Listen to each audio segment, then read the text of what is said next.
नमस्कार, NMF news देख रहे हैं आप। आपके साथ मैं हूं नवीन। डब्ल्यूएफआई के दंगल में एक नया मोड़ आ गया है। बता दें आपको कि ब्रजभूषण शरण सिंह को थाने जाना पड़ा है और उन्होंने अपने बयान दर्ज कराए हैं। इस पूरे मामले में अब कई सारे अपडेट हैं।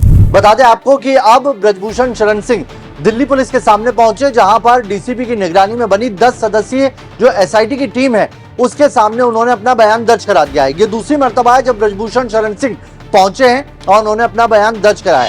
डब्ल्यूएफआई के अध्यक्ष यानी कि वह जो कुश्ती फेडरेशन है उसके अध्यक्ष हैं और बीजेपी के सांसद हैं, उनके ऊपर गंभीर आरोप हैं। जो लगातार कुश्ती के पहलवान हैं, जो अलग अलग पदक जीते हुए पहलवान हैं, वो उनके ऊपर यौन शोषण जैसे गंभीर आरोप लगाए हैं उन्होंने और लगातार जंतर मंतर पर धरने दिए हुए हैं। अब उनको एफआईआर होने के बाद अपना बयान दर्ज कराने के लिए जाना पड़ा है, जिसमें उन्होंने अपनी सफाई दी है। उन्होंने कहा है कि सारे आरोप निराधार हैं और उन्होंने कुछ वीडियो और मोबाइल डेटा उनके सामने पेश किया है और ये कहा है कि वो पूरी तरह से निराधार है। जो आरोप लगाए गए हैं वो पूरी तरीके से इस मामले में पाक साफ है। उन्होंने पहलवानों की तरफ से लगाए गए सारे आरोपों को सिरे से खारिज कर दिया है। जानकारी ये भी मिल रही है कि एसआईटी तीसरी बार फिर से ब्रजभूषण शरण सिंह को पूछताछ के लिए बुला सकती है। ब्रजभूषण शरण सिंह के साथ ही एक और शख्स है जिसके बयान दर्ज हुए हैं। वो शख्स है कुश्ती महासंघ के असिस्टेंट सेक्रेटरी विनोद तोमर। पहलवानों का यह भी आरोप था कि विनोद तोमर भी इस मामले में आरोपी हैं। महिला की जो शिकायत दर्ज हुई है, 7 पहलवान है, महिला पहलवान, जिसमें एक नाबालिग बताई जा रही है, जिनके बिना पर, जिनके आरोपों पर ये सारे मामले दर्ज किए गए हैं। ये भी बताते चले आपको कि इन पहलवानों की शिकायत पर पहले ये मामला दर्ज नहीं हो रहा था और उसके बाद इन्हें कोर्ट तक जाना पड़ा, सुप्रीम कोर्ट तक गई है और तब जाकर कहीं दिल्ली पुलिस ने मामला दर्ज किया है। मामला दर्ज होने के बाद बयान भी हो चुके हैं। नाबालिग जो पहलवान है उसके बयान हो चुके हैं, जिसमें पॉक्सो एक्ट के तहत मामला दर्ज है और इसमें गिरफ्तारी हो जाती है तुरंत। ब्रजभूषण शरण सिंह पर भी गिरफ्तारी की तलवार लटकी हुई है।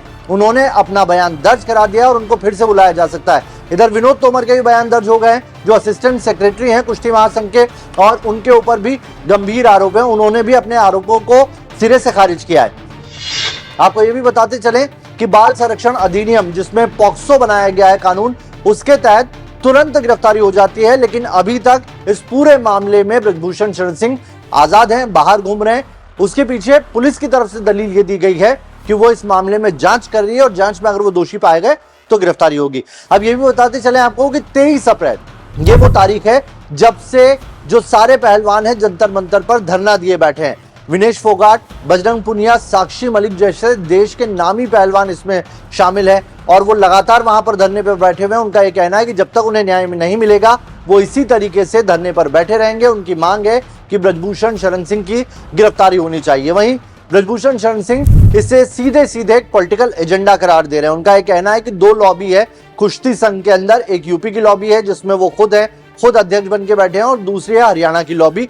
उनका इसके अंदर इन्वॉल्वमेंट हो गया है और ये पूरा जो धरना है ये राजनीतिकरण हो गया। अब आपको ये भी समझना यहाँ पर जरूरी है कि आखिर राजनीतिकरण हुआ कैसा है। दरअसल कुश्ती महासंघ में जो आरोप लगाए जा रहे हैं बार बार विपक्ष की तरफ से भी सरकार के ऊपर कि बीजेपी के सांसद है और इसीलिए उनके ऊपर कार्रवाई नहीं हो रही है, तो आपको यहाँ पर एक छोटी सी जानकारी दे दूं कि ब्रजभूषण शरण सिंह जब बीजेपी के सांसद नहीं थे, सपा में थे, तब से वो कुश्ती फेडरेशन के अध्यक्ष बन के बैठे हुए हैं और अभी तक वो अध्यक्ष पद पर काबिज है। उनका कार्यकाल जल्दी खत्म भी होने वाला है। उसके बाद वो वापस से चुने जाएंगे या नहीं चुने जाएंगे वो प्रक्रिया के तहत होना है।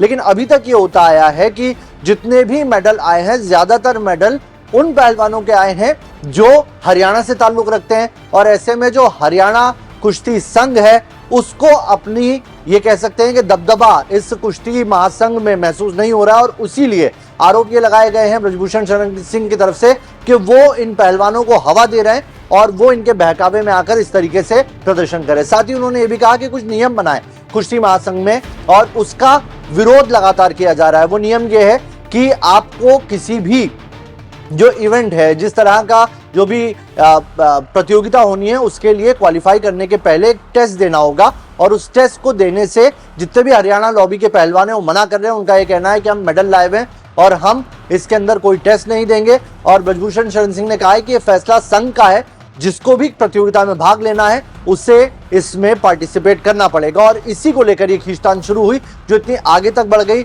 अब पहलवानों ने ये कहा है कि गंभीर आरोप लगाए यौन शोषण के और उसके बाद मामला कोर्ट तक पहुंचा, कोर्ट ने एफआईआर दर्ज कराई और अब ब्रजभूषण शरण सिंह दिल्ली पुलिस के सामने अपने बयान एसआईटी के सामने दर्ज करा चुके हैं। अब देखना यह होगा कि इन बयानों में कितनी सत्यता है, जो उन्होंने सबूत दिए हैं उन सबूतों से क्या वो गिरफ्तारी से बच जाएंगे या फिर उन्हें जेल जाना पड़ेगा।